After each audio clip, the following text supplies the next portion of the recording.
Hello future developers, আমাদের আজকে video topic হলো CSS এর মাল্টিপল ব্যাকগ্রাউন্ড এবং সাথে আমরা আরও কিছু প্রপার্টিজ দেখব ব্যাকগ্রাউন্ডের, যেমন একটা হচ্ছে ব্যাকগ্রাউন্ড সাইজ, একটা হচ্ছে ব্যাকগ্রাউন্ড অরিজিন, আর একটা হচ্ছে আপনার ব্যাকগ্রাউন্ড ক্লিপ। ঠিক আছে, তো মোটামুটি আমরা এই ভিডিওতে এই চারটি টপিক্স নিয়ে আমরা কথা বলবো। ওকে, তো প্রথমে আমি যে একটা কথা বলে রাখি যে CSS এর ব্যাকগ্রাউন্ড নিয়ে আমার আগে একটা ভিডিও অলরেডি আসছে। আপনারা ওই ভিডিওটা আগে দেখবেন, দেন এটাতে আসবেন, তাহলে আপনারা বুঝতে পারবেন যে এই ভিডিওটা কীভাবে হচ্ছে এবং কীভাবে এই ভিডিওতে আমি কী নিচ্ছি এবং কীভাবে কোনটা কীভাবে কাজ করে। ওকে, তাহলে আপনারা অবশ্যই আগের ভিডিওটা দেখে আসবেন। ওকে, তো চলুন এবার শুরু করা যাক। এখন আমরা যদি ওয়েবসাইটে যাই, আমরা যে পেজে যাই, দেখেন এখানে কিন্তু আমাদের একটা ছবি নেওয়া আছে এবং ভিতরে হ্যালো ওয়ার্ল্ড লেখা আছে। আমরা একটা ডিভ নিছি বডির মধ্যে এবং বডির মধ্যে একটা ক্লাস দিছি কি মাই ডিভ নামে, এবং তার মধ্যে আমরা কী লিখছি হ্যালো ওয়ার্ল্ড, এবং আমরা একটা CSS ফাইল নিছি যার মধ্যে আমরা কী নিছি যে আমরা একটা উইথ দিছি, একটা হাইট দিছি, এবং আমরা একটা ব্যাকগ্রাউন্ড ইমেজ নিছি URL দিয়ে, এই যে সেই ইমেজটা, এবং পাশে আমরা একটা এই ইমেজটা যে কোন পজিশনে থাকবে সেই পজিশনটা আমরা বলে দিচ্ছি কোথায়, যে টপ থেকে থাকবে রাইটে। তাহলে দেখেন এটা কিন্তু টপ থেকে আসে কোথায়, রাইটের দিকে। এবং আমরা একটা কথা কী বলছি যে এটা রিপিট হবে না, তাহলে আমরা কী দিচ্ছি যে ব্যাকগ্রাউন্ড রিপিট, নো রিপিট। ওকে, এবং আমরা একটা বর্ডার নিয়েছি লাস্টে যে 1 পিক্সেল সলিড রেড। মোটামুটি এইগুলো যদি আপনি লেখেন আপনার কম্পিউটার, তাহলে মোটামুটি এরকম একটা জিনিস চলে আসবে। ওকে, এখন আমরা প্রথমে কী বললাম যে প্রথমে আমরা দেখাবো যে মাল্টিপল ব্যাকগ্রাউন্ড কীভাবে নিতে হয়। তো একটা ব্যাকগ্রাউন্ড তো আমরা বলছি যে যেটা আমরা অলরেডি নিলাম, যে এইভাবে আপনার ব্যাকগ্রাউন্ড ইমেজটা নিতে পারতেছেন। কিন্তু যদি এমন হয় যে আপনি একটা ছবি না, আপনি দুটো ছবি নিচ্ছেন, বা এক কথায় আপনি দুটো ব্যাকগ্রাউন্ড নিচ্ছেন, সেটা আপনি কীভাবে নেবেন?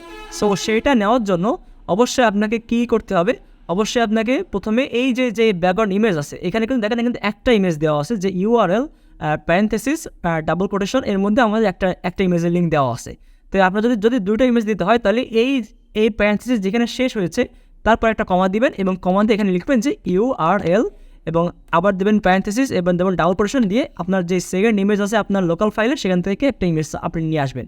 তো আমরা আমাদের সেকেন্ড ইমেজটা নিয়ে আসতেছি, দিলাম /, এখন দিলাম যে 01.jpg। ঠিক আছে, এখন আপনারা যদি রিফ্রেশ দেন পেজটা, তাহলে দেখেন আমাদের পিছনে কিন্তু আরেকটা ইমেজ চলে আসতেছে। আমি এখানে বলে রাখি, আমাদের প্রথম যে ইমেজটা এখানে ছিল যে কম্পিউটার, এটা কিন্তু অনেক ছোটো ইমেজ, লাইক 400x400 পিক্সেল, আর নিচেরটা কিন্তু একটু বড়, এর জন্য এটা সম্পূর্ণ এভাবে আসতেছে। এখন আমরা প্রথমটা ইমেজটা যেভাবে আমরা একটা জায়গায় নিয়েছি, যেমন উপরে টপ থেকে দিয়েছিলাম রাইটে পজিশনে, সো আমরা চাইলে কিন্তু নিচেরটাও কিন্তু আমরা নিতে পারবো বটম থেকে বা কোনো জায়গায় সামনে, যাতে আমার দেখতে ভালো লাগে। তাহলে আমরা URL-এ কটা দিছি, URL দুইটা, একটা URL দিছি আর একটা URL কমা দিয়ে দিছি, যাতে আমাদের দুটো ছবি চলে আসে। ঠিক তেমন এখানে যেমন আমি দুটো ছবি নিয়েছি, তেমন আমরা এখানে দুইটা ছবি দুটো আলাদা আলাদা পজিশন আমরা দিতে পারবো। তাহলে প্রথমটা কী দিয়েছিলাম টু রাইট, তাহলে আমরা একটা কমা দেবো, কমা দিয়ে বলে দিলাম যে সরি টপ, এখানে দিলাম না টপ তো আমরা দেবো না, যেহেতু আমার টপে তো অলরেডি একটা ইমেজ আছে, আমরা কি দেবো যে বটম দিলাম যে লেফট সাপোজ। হ্যাঁ, এখন আপনারা যদি রিফ্রেশ করেন পেজটা, তাহলে দেখেন আমাদের ইমেজটা কিন্তু নিচের দিকে চলে আসছে আর বটম থেকে লেফটের দিকে থেকে আসতেছে। সো তাহলে তো বুঝলেন যে এটা হলো প্রথম ইমেজ এবং এটা হচ্ছে আমাদের সেকেন্ড ইমেজ। এবং আমরা এইভাবে আমাদের যে রিপিটটা, সেটা কিন্তু ছিল তার সাথে একটা ইমেজের জন্য, তাহলে আমরা কমা দিয়ে একবার যদি লিখি যে নো রিপিট, তাহলে কী হবে, আমাদের সেকেন্ড ইমেজটা কিন্তু রিপিট হবে না। ঠিক আছে, সো এইভাবে আপনারা আপনাদের কম্পিউটারে আর বাকি যেসব প্রপার্টিসগুলো আছে ব্যাকগ্রাউন্ডে, সেগুলো আপনারা এভাবে, একটা ছিল আগে, এখানে যখন আপনি দুটো ইমেজ দেবেন তাহলে দুটো দেবেন, এবং যদি আপনি যদি দেন তিনটা ইমেজ, তাহলে এখানে আপনি তিনটা এরকম করে লিখবেন যে টপ রাইট বটম লেফট কমা আবার কিছু, বা নো রিপিট কমা নো রিপিট কমা নো রিপিট বা রিপিট। ঠিক আছে, সামথিং এভাবে লিখবেন। তো এইভাবে আপনার ইচ্ছা মতো আপনাদের যে সাইজ আছে সেই সাইজের মতো আপনারা যে কোনোভাবে ইমেজটা নিতে পারেন। ঠিক আছে, ব্যাকগ্রাউন্ডে। ওকে, তো এটা তো আমাদের হয়ে গেল, তার মতো বুঝতে পারলাম। এরপরে আমাদের কি আছে, এরপরে হচ্ছে আমাদের ব্যাকগ্রাউন্ড সাইজ প্রপার্টি। ঠিক আছে, তো তাহলে আমরা চলুন এটাকে দেখে আসি যে এটা কি। তো এটা যদি আপনি দেখতে চান, তাহলে আমরা একটা কাজ করি, আমরা আমাদের যে প্রথম ইমেজটা ছিল কম্পিউটার, সেটাকে আমরা একটু হাঁটাই দিই, যাতে আমরা একটা দিয়ে আলাদাভাবে যাতে বুঝতে পারি। তাহলে আমরা প্রথম ইমেজটা হাঁটাই দিচ্ছি, সরাই দিচ্ছি, এবং সরাই দেওয়ার জন্য আমরা এগুলো সব কেটে দিলাম এবং নো রিপিট এগুলো কেটে দিলাম। এখন দেখেন আমাদের কিন্তু জাস্ট একটা ইমেজ থাকবে। ঠিক আছে, এই দেখেন জাস্ট একটা ইমেজ আছে। ওকে, এখন এইটা থাকার পরে আমাদের প্রথমটা কী আছে যে ব্যাকগ্রাউন্ডের সাইজটা কী হবে। তো আপনি যদি নিচের দিকে যান, তাহলে দেখবেন যে ব্যাকগ্রাউন্ড সাইজের কাজটা কি, যে the CSS background size property allows you to specify the size of background image. যে আপনি এই ব্যাকগ্রাউন্ড যে ইমেজটা নিয়েছেন এর একটা সাইজ দিতে পারবেন, লাইক এর একটা উইথ এবং হাইট দিতে পারবেন। আমরা যখন ইমেজ নিচ্ছি আমাদের HTML দিয়ে, ওইটার আমরা কিন্তু একটা উইথ হাইট দিতে পারতাম। ঠিক তেমনই CSS এর ইমেজও আপনি উইথ হাইট দিতে পারবেন, কিন্তু সেটা দিবেন কার মাধ্যমে? ব্যাকগ্রাউন্ড সাইজ মানে ব্যাকগ্রাউন্ড হাইফেন সাইজ প্রপার্টি দিয়ে। তাহলে আমরা এখানে যাচ্ছি এবং এখানে আমরা সাপোজ লিখলাম যে ব্যাকগ্রাউন্ড এবং দিলাম সাইজ, ঠিক আছে। এখন এই সাইজের এখানে দেখেন যে আমার কাছে মোটামুটি কিন্তু 3টা প্রপার্টি এখানে মানে ভ্যালু দেওয়া আছে, একটা হচ্ছে অটো, একটা হচ্ছে কন্টেন্ট, একটা কি কভার। তা আমরা ফার্স্টে দেখব যে কভারটার মানে কি বা কন্টেন্টের মানে কি, ঠিক আছে। এখন এখানেও দেখেন দেওয়া আছে যে the size can be specified in length, percentage or by using one of the two keywords like content আর কভার। আমরা কন্টেন্ট ইউজ করতে পারি বা আমরা কভার ইউজ করতে পারি। এখন আমরা কভার কোন সময় ইউজ করবো এবং আমরা কন্টেন্ট কোন সময় ইউজ করবো। তো আমি প্রথমে যদি আপনাদেরকে যদি আমি কভারটা দেখাই দিই, তাহলে কভারটা এরকম জিনিস যে আপনি যদি এখানে লেখেন যে ব্যাকগ্রাউন্ড সাইজ কভার, তাহলে কী করবে, এর যে সাইজটা আছে সেই সাইজটার মধ্যে পুরো ইমেজটাকে কভার করে দেবে। দেখছেন আপনি, দেখেন এর যে সাইজটা ছিল আগে ইমেজটা কিন্তু পুরো উইথটা কিন্তু কভার করছিল না। আমাদের উইথ কত নিয়ে আসে? উইথ নিয়ে আসে আমাদের 500 পিক্সেল। আগে কিন্তু কোনো রকম কোনো কভার করছিল না পুরো উইথটাকে বা হাইটটাকে, কিন্তু এখন আমি যেই দিলাম যে ব্যাকগ্রাউন্ড সাইজ কভার, ও কিন্তু পুরো হাইট উইথটাকে কিন্তু কভার করে নিয়েছে।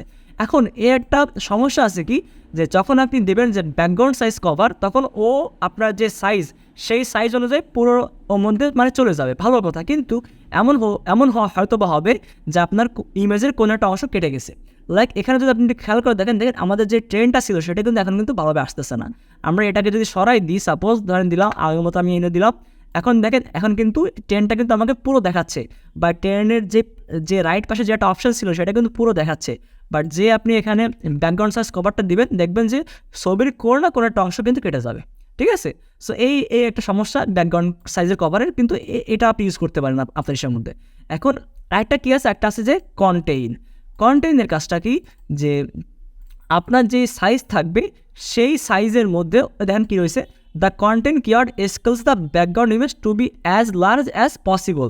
যে কন্টেন্ট কী করবে, আপনার ব্যাকগ্রাউন্ড ইমেজটাকে যত বড় করবে, কিন্তু সে অবশ্যই আপনার যে উইথ এবং হাইট আছে, যেই রেশিও আছে ইমেজে, সেটাকে মানে ধারণ করে রাখবে, সেটাকে মানে ছাড়বে না।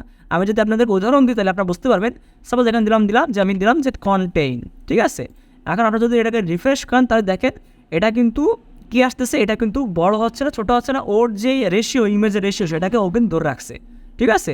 সো এই হলো কন্টেন্ট আর কভারের মধ্যে পার্থক্য, যে কন্টেন্ট কী করে, ওর যে উইথ বা হাইট আছে, তো সেই উইথ বা হাইটের মধ্যে ওর ইমেজটাকে ওই রেশিও আকারে ধরে রাখে। যে এখন আপনি যদি খেয়াল করেন তাহলে দেখবেন আপনার ইমেজটা কিন্তু সম্পূর্ণ দেখাবে, ঠিক আছে। এখন ও কিন্তু উপরে জায়গা পাইছে বলে যে উপরে নিয়ে নেবে তা কিন্তু করবে না। ও দেখবে যে আমার উইথ আর হাইট যদি মেলাতে হয় তাহলে আমাদের কীভাবে নেওয়া উচিত, তখন ও সেইভাবে যতটুকু মানে চাই মানে দরকার ততটুকুভাবে এইভাবে নিবে, ঠিক আছে। এই ছিল আপনার হচ্ছে হলো কন্টেন্ট আর হচ্ছে হলো কভার, ঠিক আছে। আচ্ছা, এরপরে আরেকটা আছে যে এখানে আপনি কন্টেন্ট বা কভার না দিয়ে এখানে আপনি উইথ হাইট ডিফাইন করে দিতে পারেন। কেমন, যে সাপোজ এই ইমেজের উইথ কত হবে এবং হাইট কত হবে, তো এখানে আপনি দুটো ভ্যালু দিতে পারেন। দুটো ভ্যালু দিলে প্রথমটা হবে আপনার উইথ এবং পরেরটা হবে আপনার হাইট। সো প্রথমটা আপনি যদি দেন যে সাপোজ ধরেন আমাদের উইথ কত আছে 500 পিক্সেল, ধরেন আমরা এখানে উইথ দিলাম 400 পিক্সেল ইমেজের জন্য, এবং পরেরটা আমরা ধরেন আমাদের হাইট দেওয়া কত 700 পিক্সেল, তাই ধরেন এটাও আমরা দিলাম 500 পিক্সেল। এখন দেখি কী আসে। এখন যদি আপনি যদি রিফ্রেশ করেন তাহলে দেখেন আমাদের উইথ কিন্তু নেছে কত 400 পিক্সেল এবং হাইট কত নেছে 500 পিক্সেল, ঠিক আছে।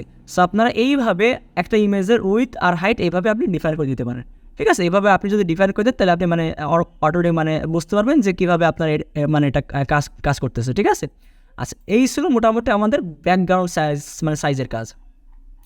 তারপর একটা কি আছে, সেটা আছে আসলে আমাদের ব্যাকগ্রাউন্ড অরিজিন। তাহলে চলুন এটাকে দেখে আসি আমরা, যে সাপোজ এখন ব্যাকগ্রাউন্ড অরিজিন যদি আপনাকে বোঝাতে হয় তাহলে আমরা নিচের দিকে যাচ্ছি, এই যে দ্য ব্যাকগ্রাউন্ড অরিজিন প্রপার্টি।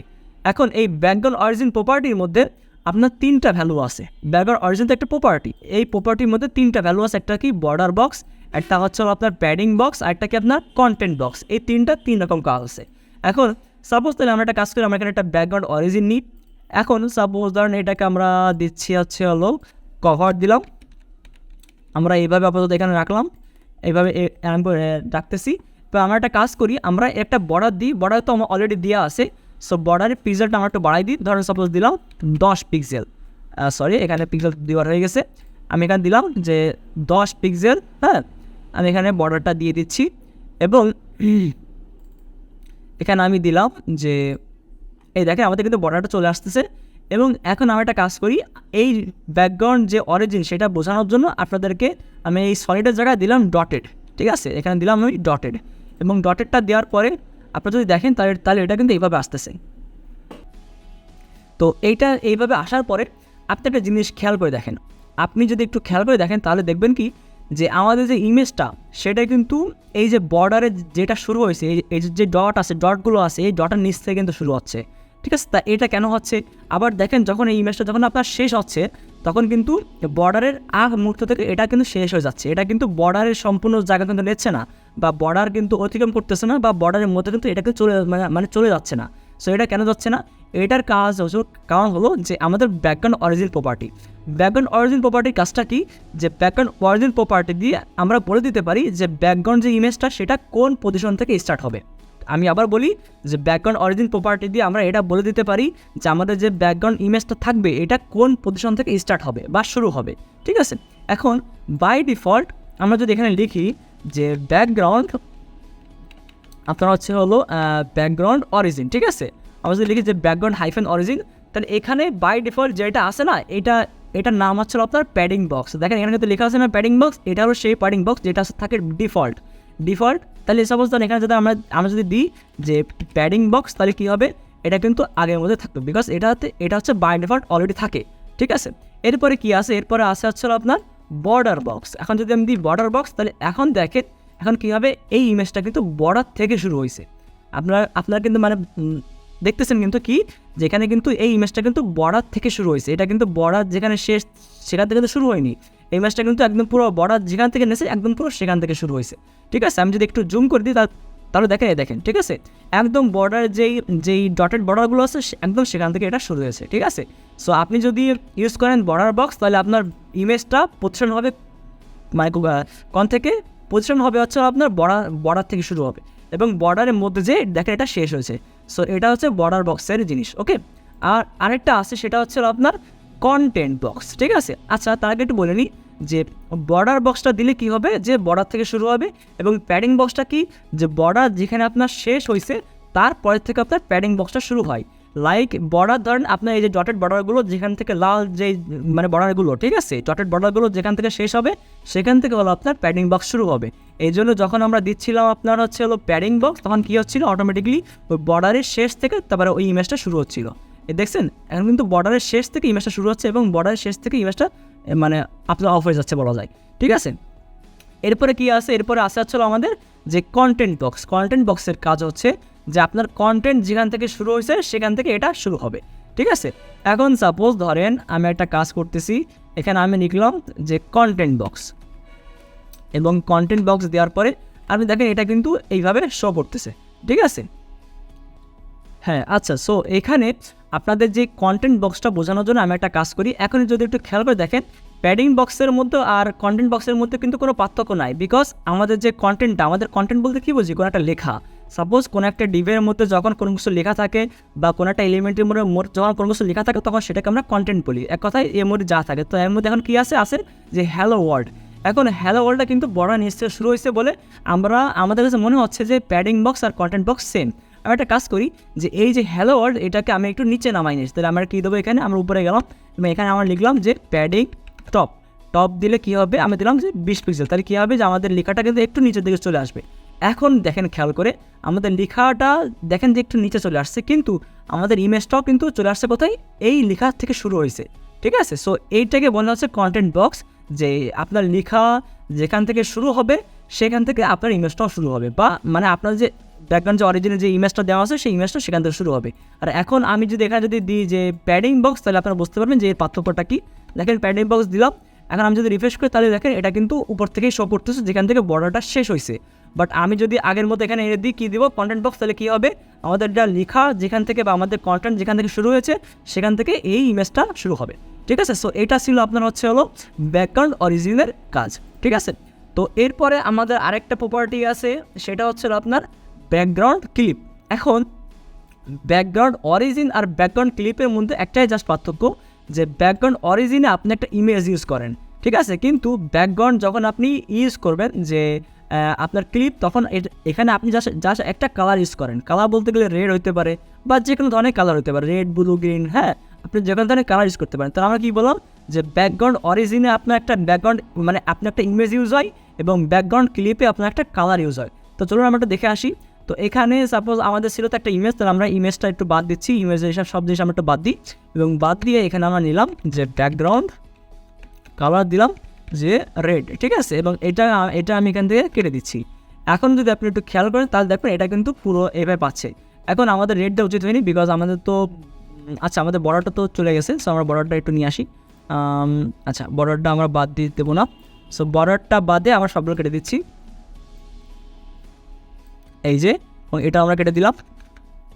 হ্যাঁ, এখন আমরা একটা যদি আমরা রিফ্রেশ করি তাহলে দেখেন কী আসবে, আমাদের এভাবে আসতেছে। এবং এখানে আমরা একটা ব্যাকগ্রাউন্ড কালার নিচ্ছি, ব্যাকগ্রাউন্ড কালার, এবং এখানে দিলাম আমরা যে দিলাম অ্যাকোয়া সামথিং। ওকে, আমরা যদি একটু রিফ্রেশ করি তাহলে দেখেন এটা কিন্তু এইভাবে শো করতেছে। ওকে, এখন এখানে যদি আপনি যদি একটু খেয়াল করেন তাহলে দেখেন এইটা কিন্তু একদম পুরো বর্ডার থেকে শুরু হচ্ছে। তো এটা কেন হচ্ছে, বিকজ আমাদের যে ব্যাকগ্রাউন্ড ক্লিপ আছে সেটা হচ্ছে হলো বাই ডিফল্ট বর্ডার বক্স থেকে শুরু হয়। তার মানে কি বর্ডার বক্স মানে কি, বর্ডার বক্স মানে হচ্ছে হলো বর্ডার থেকে শুরু হওয়া। সো আমাদের যে কালারটা সেই কালারটা শুরু হবে কোথা থেকে, এই বর্ডার থেকে শুরু হবে এবং বর্ডার থেকে শেষ হবে জিনিসটা। সো এখানে যদি আমরা লিখি যে ব্যাকগ্রাউন্ড তারপরে কী দেবো যে ব্যাকগ্রাউন্ড হাইফেন ক্লিপ, ঠিক আছে, আমরা দিলাম। এবং ক্লিপের মধ্যে ফার্স্টে আমরা কী দেবো, দিলাম যে বর্ডার বক্স। কিন্তু আমি তো বললাম বর্ডার বক্স তো থাকে বাই ডিফল্ট, সো এটা দেওয়া না দেওয়া সমান, ঠিক আছে। এরপরে আমাদের কী আছে, এরপরে আছে আসলে আমাদের আরেকটা মানে ভ্যালু আছে। এখানে মোট 3টা ভ্যালু আছে আমাদের ব্যাকগ্রাউন্ড অরিজিনের মতো, যে বর্ডার বক্স, প্যাডিং বক্স এবং কন্টেন্ট বক্স। সো এখানে আমরা একটা কাজ করি, এখানে আমরা প্যাডিং বক্সটাও দিয়ে দেখি। সো প্যাডিং বক্স যে আমি দিলাম, এখানে দিলাম সাপোজ ধরেন এখানে আমি দিচ্ছি যে প্যাডিং বক্স, ঠিক আছে।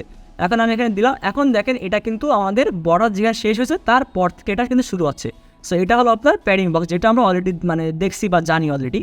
এরপরে কি আছে আমাদের, এরপরে আছে আমাদের কন্টেন্ট বক্স। আর কন্টেন্ট বক্স তো আমরা জানি যে যেখান থেকে আপনার লেখা শুরু হবে সেখান থেকে আমাদের কন্টেন্ট বক্স শুরু হবে, ঠিক আছে। তো এখান থেকে আমরা একটা কাজ করলাম, এখান থেকে আমরা দিলাম হচ্ছে হলো যে কন্টেন্ট বক্স, ঠিক আছে। এবং এখানে দেওয়ার পরে এখন যদি একটু খেয়াল করে দেখেন তাহলে এখানে কিন্তু দেওয়া আছে যে আমাদের কালারটা কিন্তু আপনার এই যেখান থেকে আমাদের কন্টেন্ট শুরু সেখান থেকে শুরু হচ্ছে, ঠিক আছে। সো এই ছিল মোটামুটি আপনার হচ্ছে হলো যে বর্ডার বক্স, প্যাডিং বক্স এবং কন্টেন্ট বক্স, দুটোই প্রায় সেম। ব্যাকগ্রাউন্ড ক্লিপ এবং ব্যাকগ্রাউন্ড অরিজিন আপনার হচ্ছে হলো ব্যাকগ্রাউন্ড ইমেজের ক্ষেত্রে কাজ করে এবং ব্যাকগ্রাউন্ড ক্লিপ আপনার কালারের ক্ষেত্রে কাজ করে, ঠিক আছে। তো মোটামুটি আজকে এই ছিল, এইটাই তাহলে মোটামুটি আজকে আমাদের ছিল। সো আমরা আজকে কী শিখলাম, আমরা আজকে শিখলাম CSS এর multiple background size, background origin এবং ব্যাকগ্রাউন্ডের ক্লিপের কাজ। তো আশা করি আপনারা সবাই মানে বুঝতে পেরেছেন আমার কথা।